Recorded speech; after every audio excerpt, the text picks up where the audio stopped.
काल ठाकरे बंधूंच्या युतीचा जल्लोष, पण मुलाचं तिकीट नाकारल्याने आज थेट भाजपात पक्षप्रवेश. आता काय झालेलं आहे, माध्यम कोणीतरी आलेलं मध्ये ते तिथपर्यंत पोहोचूनच देत नाहीये. राजकारण म्हणजे कधी काय होईल याचा पत्ता नसलेलं एक सत्ताकारण. तेव्हाही तिकीट कापलं, तेव्हाही माझ्या मुलाचं तिकीट कापलं आणि त्या रागात मी माझं तिकीट फाडून फेकून दिलं. आताही तीच अवस्था होती. अशा पद्धतीने जर एवढ्या सिनियर कार्यकर्त्याला जर अशी वागणूक मिळत असेल तर म्हणून मी आज निर्णय घेऊन टाकला. आज तुम्हाला याच राजकारणातील थोडक्यात पण एक गमतीशीर गोष्ट सांगणार आहे. काल ठाकरे बंधूंची युती झाल्यानंतर भाजपने नाशिकमध्ये ठाकरेंच्या शिवसेनेला मोठा धक्का दिला आहे. ठाकरे बंधूंची युती झाल्यानंतर जल्लोष करणारे, पेढे वाटणारे माजी महापौर विनायक पांडे हे भाजपच्या गळाला लागले आहेत. दोन्ही ठाकरेंचे पदाधिकारी काल एकमेकांना पेढे भरवत होते. विनायक पांडे यांनी तर ठाकरे बंधू सरकारचा सुफडा साफ करणार अशा वल्गना देखील केल्या होत्या आणि आज तेच विनायक पांडे भाजपमध्ये दाखल होणार आहेत. त्यांच्या सून आदिती पांडे या भाजपकडून उमेदवार असणार आहेत. तसेच मनसेचे पहिले महापौर आणि गेल्या काही वर्षांपासून ठाकरेंच्या शिवसेनेत असणारे यतीन वाघ आणि काँग्रेसचे नगरसेवक शाहू खैरे हे देखील भाजपात प्रवेश करणार आहेत.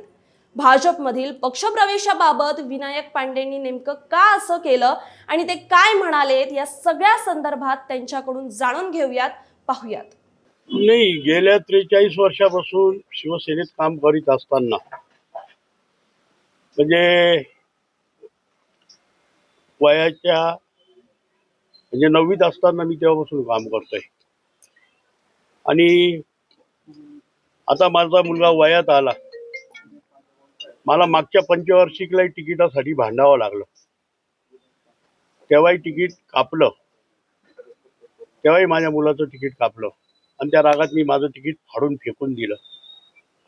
आताही तीच अवस्था होती. आताही तशीच अवस्था होती. मी चार 5 दिवसापूर्वी राऊत साहेबांशी बोललो. राऊत साहेबांना सांगितलं, साहेब असा असा माझा मुलगा इच्छुक आहे. बरं बघतो म्हणे, मी करतो. त्यांचा रिप्लाय काही आला नाही.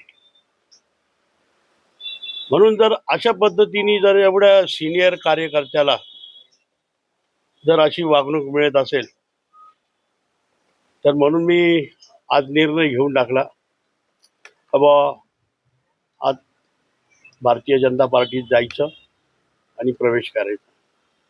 गेली 40 वर्ष तुम्ही जाते आणि मधले काही लोक जे तेच सगळा पक्ष चालवत आहेत. नाही, तसंच आहे ना, तसंच आहे.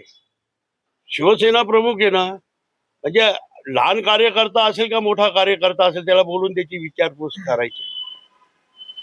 पण आता काय झालेलं आहे, माध्यम कोणीतरी आलेलं मध्ये ते तिथपर्यंत पोहोचूनच देत नाहीये. म्हणजे आपल्या व्यथा तिथपर्यंत जर जात नसेल तर काय उपयोग आहे हो? स्थानिक पातळीवरच्या नेत्यांवर आपला रोष आहे. नाही, स्थानिक पातळीवर काय कोण नेते राहिले हो? नेते राहिले का? शेवटचा नेता मी होतो, जुना मी त्याच पक्षात होतो. आता राहिलं कोण तिथे? वसंत गीते. हा, कुठे? वसंत गीते तिथे होते ना तुमच्या बरोबर? हा, होते ना. वचन गीते आहे, ते आहे. पक्ष चांगलं सांभाळतील, करो, त्यांना शुभेच्छा. हो, पण तुम्ही एकीकडे म्हणतात मीच नेता आहे, माझ्यासारखा तर कोणी तिथे नेता राहिलेला नाही. दुसरीकडे तुम्ही म्हणतात की आम्हाला तिकीट मिळालं नाही म्हणून आम्ही हे जातो. म्हणजे काय नेमकं तुम्हाला सांगायचं? तिकीट मिळालं नाही, तिकीट मिळालंय माझ्या सुनबाईला. हा. म्हणजे तिकीट माझ्या सुनबाईला कामाला लावून दिलेलं आहे. माझं तिकीट कोणी नाकारलेलं नाही, फक्त मुलाऐवजी सुनाला झालं. हा. असं म्हणून त्याच्यामुळे. आणि आमच्या सर्वांची इच्छा होती, आमच्या इथल्या संपूर्ण नागरिकांची, तुम्ही विचारा या प्रभागातील, का ऋतुराजला इथं लॉन्च करा यावर्षी. पण मग आता भाजप ऋतुराजला देणार का वहिनींना देणार? नाही, सुनबाईसाठीच मागितलं आम्ही तिथे. आमच्या सुनबाईसाठीच मागितलं. आम्हाला काही कुठे डिस्प्यूट करायचं नाहीये. जो आहे वो ठीक आहे. निवडणुकीचं कारण आहे का भाजपमध्ये जाण्याचं किंवा अन्य काही कारण आहे? नाही, आपण बघितलं ना मागच्या निवडणुकीत काय झालं. याही निवडणुकीत त्याला डावललं. मग आम्ही सुनबाईचा प्रचार पण चालू केला. जवळजवळ 8-10 दिवस झाले. सुनबाई संपूर्ण प्रभाग फिरली आणि सगळं प्रभाग फिरत असताना कुठेतरी वाईट वाटत होतं या गोष्टी. तर आपण एवढं काम करतोय नाशिक इतकं, तर मी सांगतो म्हणजे पक्ष वाढीसाठी तर माझ्या इतकं काम कोणी केलं नसेल.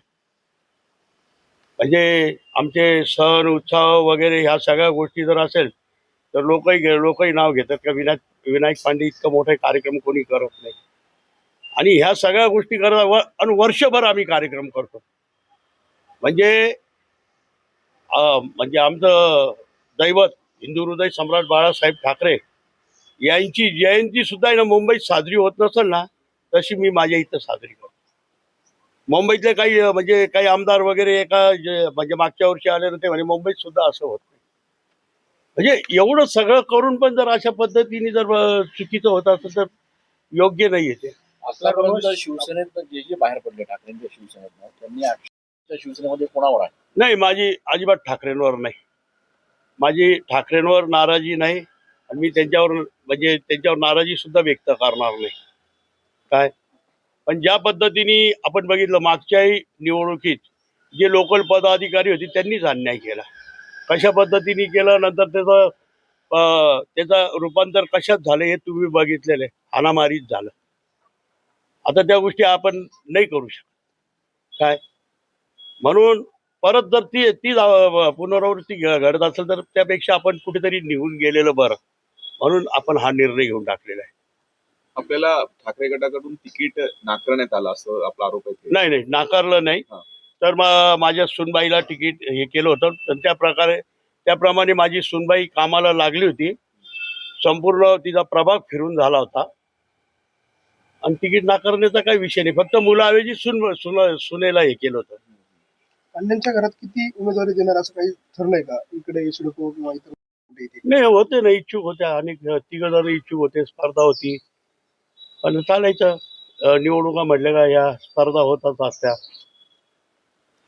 म्हणून या सगळ्या गोष्टी भाजपमध्ये शब्द मिळाला आहे तिकिटाचा? हो देतील तिकीट.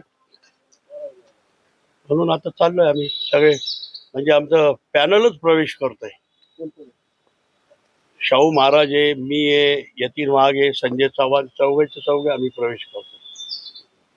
भाऊ आपण म्हटलं सगळ्याची आठवण झाली नाही. नाही, खरोखर दुःख होत आहे ना. मी हिंदू हृदय सम्राट बाळासाहेब ठाकरे बरोबर काम केलेलं आहे आणि बाळासाहेबांनी मला विविध पदं दिली. खरोखर पण त्यांचे उपकार मी कधी विसरणार नाही. माझ्यासारख्या एक छोट्या कार्यकर्त्याला फार मोठं केलं.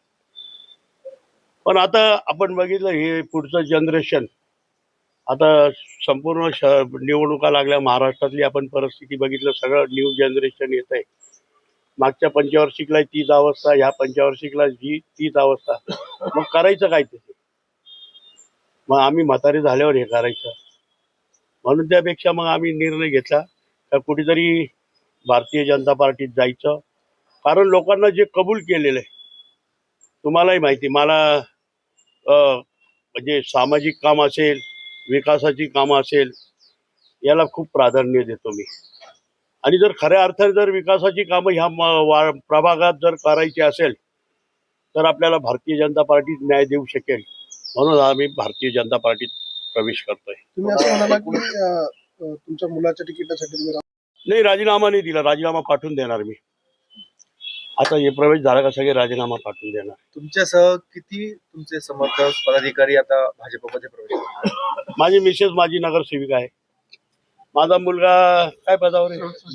सहसचिव आहे महाराष्ट्राचा. उपमहानगर प्रमुख संदेश फुले. अजून शाखा प्रमुख आहे आमचे, काही विभाग प्रमुख आहे.